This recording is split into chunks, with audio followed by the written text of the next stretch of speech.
Sábado Verde, radio y podcast, en la radio pública de la ciudad de Buenos Aires. Irene Weiss es la profe. Revelaciones, ideas, crítica con sentido. La ciencia y la investigación, más simple y más cerca. Irene, en Sábado Verde.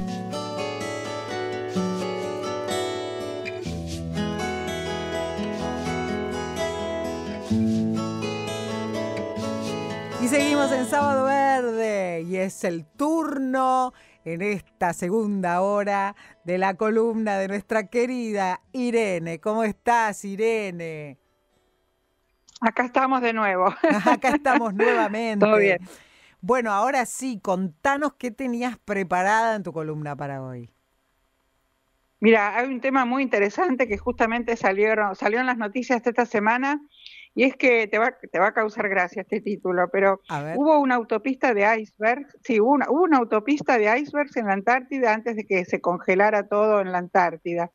Es un tema interesante que está estudiando una universidad en los Países Bajos, la Universidad de Utrecht, que es una de las universidades más antiguas y más grandes de la zona de Holanda y una de las más prestigiosas de Europa, ¿no? Y ellos están usando un método muy novedoso gracias a la nueva tecnología para justamente poder mirar, poder observar y poder dilucidar qué pasó antes de la llegada del ser humano moderno a estas tierras, ¿no? al planeta. Y la verdad que hace 37 millones de años, eso es lo que ellos dicen, cayó tanta nieve en la Antártida que facilitó el crecimiento de los casquetes polares y los icebergs, pero muchos más de los que conocemos hoy. Y esto fue 3 millones de años antes de la gran congelación de la Antártida. O sea, es que la Antártida antes tenía un clima bastante parecido a lo que es hoy Australia. Inclusive todavía más cálido porque estaba más cerca estaba en las latitudes más bajas y tenía unos árboles gigantes, tenía dinosaurios, bueno, eso lo sabemos por los fósiles, ¿no?, que se encuentran hoy en la Antártida. Y este hallazgo de los investigadores de la Universidad de Utrecht realmente muestra, mejor dicho, un rápido deterioro que tuvo todo el casquete glaciar al final de las eras glaciares que mencionábamos al principio, y esto la verdad que nos da una información crucial sobre cómo el efecto del derretimiento de los icebergs en los océanos está afectando el futuro, ¿no?, todas sus consecuencias. Y también encontraron una explicación para el misterioso descubrimiento de material muy antiguo en la Antártida, cerca de las Islas Orcadas del Sur, acá muy cerquita de nuestro país, mejor dicho, es nuestro país, pero quiero decir la parte insular de nuestro país, que es en una islita al suroeste de las Georgias del Sur, ¿no?, que encontraron estas evidencias que evidentemente ellos tienen más tecnología que la gente de la Argentina, digamos, que investiga en estos lugares. Además son lugares de no muy fácil acceso, ¿no? Y te cuento un poco para entender esto. Sí. Los casquetes polares van creciendo a medida que cae la nieve en la parte superior, ¿no? Y la fuerza de la gravedad, los va trayendo lentamente hacia el mar. Entonces ahí, se van perdiendo grandes volúmenes de hielo con el derretimiento y el desprendimiento de los icebergs, y si el crecimiento del casquete polar sigue el ritmo de la pérdida, digamos, en los bordes, entonces se mantiene el equilibrio y conserva el mismo tamaño. Pero lo que pasó es que a medida que el aire y el océano alrededor del Polo Sur se están calentando en las últimas décadas, estos icebergs se desprenden más rápido y con más frecuencia. Uh-huh. Entonces, el agua derretida en la superficie va debilitando el hielo y el mar, que se volvió más cálido, hace que todas las plataformas de hielo sean más delgaditas, y como resultado estos enormes bloques de hielo se desprenden en un periodo de tiempo mucho más corto, ¿no? Y la diferencia con los mares alrededor de las Georgias del Sur es que acá encontraron que hay una larga historia de evolución, digamos, de estos icebergs, y a diferencia de lo que por ahí se ve en otros lugares cercanos a la Antártida, Y esta islita que yo te comentaba está en medio de unas aguas que los investigadores llamaron la autopista de los icebergs, ¿no? De las masas de hielo, de los témpanos, sería la traducción en castellano, que es una estrecha franja del mar, del océano, que está llena de iceberg, como si fuera realmente una ruta, que se desprendieron de a poco, uno tras otro, y van formando como una ruta, ¿entendés? En el manto del hielo antártico. Después se van empujando hacia el norte por el viento y las corrientes oceánicas, y ahí tenemos la corriente circumantártica, que después de ahí se desprende la corriente de las Malvinas, que es una corriente fría, que va subiendo hacia las latitudes menores, digamos por la Tierra, va yendo hacia el norte, y ahí ya cuando encuentran los mares más cálidos o se choca con la corriente del Brasil, que es corriente cálida, ahí se derriten por completo, ¿no? Pero es muy interesante porque se ve como, o sea, ellos notaron como una autopista de hielo, y me pareció un hallazgo, ¿viste? Sí. Increíble, porque nunca había escuchado algo así como una autopista de hielo cerca de la Antártida, ¿no? No, la verdad que sí, aparte es como que, claro, visualmente vos decís, qué loco, ¿no? En la Antártida o sea, me los imagino a los pingüinos, ¿viste? Cuando se tiran de panza, ¿viste? Claro, como usando la autopista para caer, ¿viste? Claro, tal cual. Sí, la verdad que es, bueno, la pena es que se están derritiendo mucho más rápido que antes, ¿no?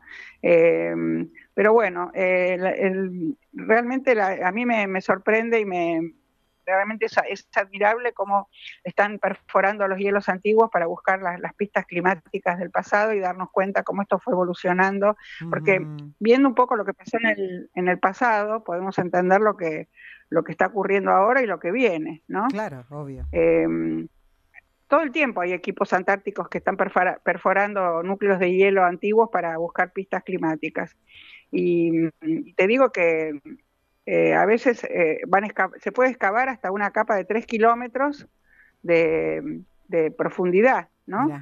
Y van cortando como si fueran franjas, una vez que sacaron todo ese tubo de hielo, porque eso también te va mostrando cómo se fue depositando la nieve y después se convirtió en hielo en los últimos siglos. Es muy interesante, sacan como un gran chorizo larguísimo y lo van fraccionando, ¿no? Desde lo más nuevo hacia lo más viejo, y ahí van encontrando cosas increíbles, desde fósiles hasta fósiles que inclusive no son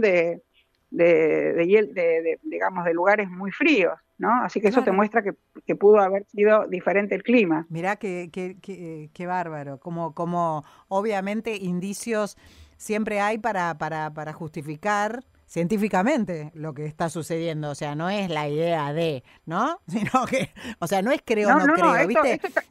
Creo en el cambio climático o no creo, claro, o sea, como el tarot, ¿viste? No, qué sé yo, no es así. No. Claro. No, esto está publicado en la revista New Scientist, no es que está publicado en un pasquín o lo dice alguien, ¿viste? Uh-huh. Esto, mira, el New Scientist lo que dice en inglés es que estos núcleos de hielo que extrajeron contienen registros de hasta 1.200.000 años, ¿no? Y bueno, están yendo a Europa para ser analizados, y este esfuerzo forma parte de un proyecto que se llama, Beyond Epica, que lo llaman así, para comprender los cambios climáticos abruptos, ¿no? Que ocurrieron hace más de 1 millón de años y cómo eso se fue transformando a medida que se fueron acercando hacia la edad actual, ¿no? Claro. La verdad que es increíble,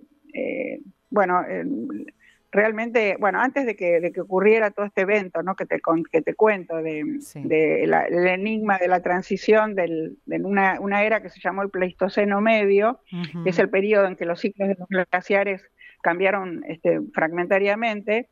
Antes que esto, los periodos glaciares ocurrían cada 41.000 años, pero hace más o menos 800.000 años ese patrón se transformó en ciclos de 100.000 años.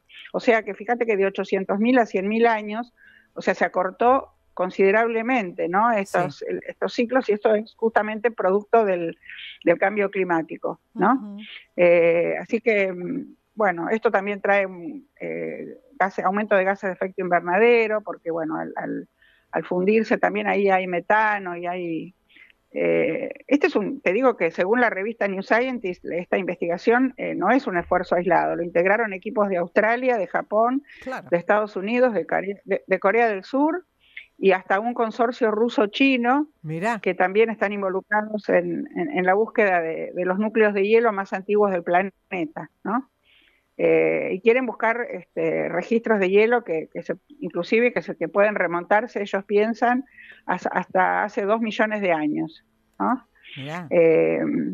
La verdad que yo me sorprendí, porque, bueno, todo este estudio va a llevar mucho tiempo para tenerlo finalizado, y ellos dicen que van a tomar muestras hasta el verano antártico, o sea que sería el mismo verano que corresponde a nosotros, ¿no? Por ser el hemisferio sur, hasta el 2029. O sea, de diciembre a marzo del año 2029. Mira. Y es un desafío logístico impresionante, porque imagínate que trasladar... me imagino. Costosísimo también. Sí, hasta allá. Claro. Sí, aparte que, bueno, una temperatura promedio de verano en ese lugar alcanza 30 grados bajo cero, ¿no? Sí, tal cual. Y además las ventanas, hay que pensar que no es como perforar acá, ¿viste? Las ventanas de tiempo son limitadas porque, bueno, primero que hay que hacerlo en verano, segundo porque también para trasladarse hay que tener una ventana de oportunidad, de buen tiempo, porque no es fácil cruzar del continente a la Antártida. Vos sabés que yo estuve en la base Marambio dando ecología antártica. Bueno, yo fui en el Hércules, ¿no? Y vos sabés que me tuve que quedar varada el avión tiene que hacer sí o sí escala en Santa Cruz, en la capital de Santa Cruz, porque se tiene que abastecer de combustible. Bueno, y ahí hay que esperar en Río Gallegos hasta que vos tenés una ventana de tiempo para poder cruzar el estrecho de Drake, ¿no? Porque el Hércules viaja a poca altura, es un turbohélice. Entonces, ¡qué miedo! Sí, fue... ¿No? Sí, no, ¿qué sé yo? Mira, no, la verdad que te digo que los pilotos del Hércules, los pilotos argentinos de los Hércules son, pero súper, la tienen clarísima, es gente súper, preparada. Tienen una experiencia y una idoneidad tremenda. Así que yo cuando veo algún tema antártico, viste, presto atención, porque a mí siempre me llamó la atención todo lo que hacen ahí. Y bueno, esto es un esfuerzo climático y logístico, como te decía, global, con muchas implicancias para el futuro. Así que vamos a ver en el 2029, cuando terminen de tomar todas las muestras y saquen todas las conclusiones, a ver si refuerzan esto que ellos piensan que va a ser así o la refutan, ¿no? Porque la ciencia, vos sabés, es la suma de verdades transitorias, ¿viste? Vos vas exacto, qué grande. Qué buena definición. Vos vas poniendo resultados. Sí, es así, no es mía, es de mi colega Alberto Kornblit, ¿no? Él dice siempre, la ciencia es una suma de verdades transitorias, pero yo siempre digo que lo único permanente en ciencia es el cambio, porque vos vas todo el tiempo viendo a ver si... el método científico es así. Vos, fíjate que, por ejemplo, no sé, para darte un ejemplo extremo, cuando descubrieron el valor insecticida del DDT, después de la Segunda Guerra Mundial, en el año 1948, le dieron el premio Nobel al tipo que lo descubrió porque produjo una gran matanza de mosquitos que transmitían la malaria, la fiebre amarilla. Pero después, cuando vieron el tremendo daño que hace el DDT, porque se acumulan las grasas y va subiendo en las cadenas alimentarias, en los años 70 el DDT se prohibió, como muchos otros insecticidas derivados del petróleo, no organoclorados o fosforados. Claro. Entonces, lo que fueron soluciones en un momento, después es como que obviamente que la ciencia está en cambio permanente. Mira, hay miles de ejemplos, ¿viste? Hay otro, por ejemplo, que tiene que ver con los metales pesados. ¿Vos sabés lo que es la locura del sombrerero? No, si volvés a leer, Alicia en el País de las Maravillas, que seguro lo leíste de chica, hermoso. Vas a ver que se hace una alusión ahí. Resulta que hace 200 años en Inglaterra, viste que para moldear los sombreros que se usaban en esa época, usaban mercurio. Mirá. Un vapor de mercurio. Y el mercurio es un metal pesado muy tóxico, ¿viste? Claro, Hoy no se aconseja para nada eso. Claro. Y los sombrereros se volvían locos por estar inhalando eso mientras formaban la copa de los sombreros, ¿viste? Tipo bombín, ¿viste? Sí. Redonditos, que como una media esfera, bueno. Sí. Y para moldear el ala también, bueno. Y ellos, de tanto inhalar ese vapor, se volvían locos. Entonces Mirá. se llama la enfermedad del sombrerero, ¿no? El sombrerero loco. De ahí viene. Y sí, de ahí viene, y así tenés un montón de ejemplos que en el pasado, viste, se usaban cosas que uno ni se imaginaba el daño que podían producir. Solucionaban algunas y después, tenían todo el resto de negativo, digamos, pero te solucionaban en el momento algo y bueno, pero así es todo, sí. ¿No? Uno va aprendiendo y todo. Claro. Un montón de anécdotas. Mirá, Irene, no me quiero ni imaginar la cantidad de datos que tenés vos, que sos como una enciclopedia. Claro. No es eso. Lo que pasa es que al dar clase, viste, a los ingenieros ambientales, yo dicto una materia que se llama Tecnología, Ambiente y Sociedad, y vamos viendo cómo las distintas tecnologías del pasado a veces solucionaron un problema, pero después se fueron quedando obsoletas y se descubrió cuál era el daño que provocaban. Entonces pero te digo, tengo todo un cuatrimestre yo en la universidad para darles esa materia a los chicos con estos ejemplos. No es que yo sea una enciclopedia, sino que busqué los ejemplos, que los chicos se queden sorprendidos, porque es una materia hermosa que te va mostrando cómo fue cambiando. Y yo te di, fíjate que con los 2 ejemplos que te di, ya abarqué lo que se llaman los COP, los contaminantes orgánicos persistentes, ¿no? Que en inglés lo llaman los POP. Cuando uno lee pop en inglés piensa en la música pop, pero claro, pop quiere decir persistent organic pollutants, contaminantes orgánicos persistentes. Si vos tenés, por un lado, compuestos como el DDT que te mencioné, y por el otro lado, elementos de la tabla periódica, como el mercurio, ¿no? U otros metales pesados que también son contaminantes. Entonces, esto persiste porque, por ejemplo, el DDT, ¿qué pasa? ¿Por qué es tan grave por qué es tan grave en la naturaleza? Vos lo tenés, primero que es bioresistente, ¿no? No es biodegradable. Eso significa que es bioacumulable en los seres vivos porque se acumulan las grasas. Tal cual. No es que uno lo puede eliminar por la orina o la materia fecal, no, se acumula en todos los tejidos grasos. Claro, y después es lo que se llama biomagnificable, o sea, empieza a subir por las cadenas alimentarias. Quiere decir que un animal que está arriba en el tope de la cadena alimentaria tiene más concentración que el que está en la base, que se comió por ahí una plantita. Mirá ¿entendés? Qué loco, ¿eh? Entonces, así ocurrió. Tema. Pero para esto, Irene, necesitamos que armes una columna de esto.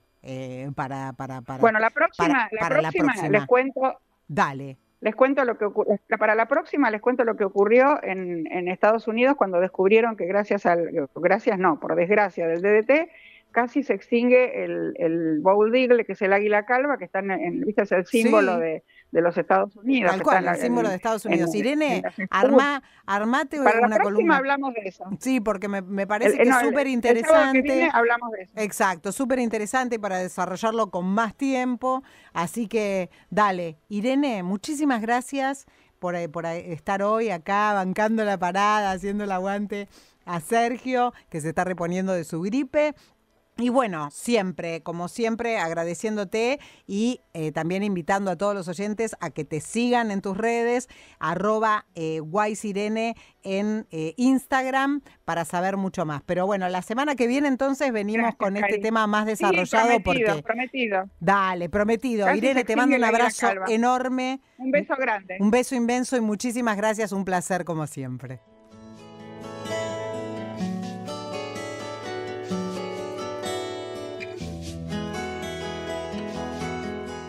Sábado Verde, radio y podcast, en la radio pública de la ciudad de Buenos Aires.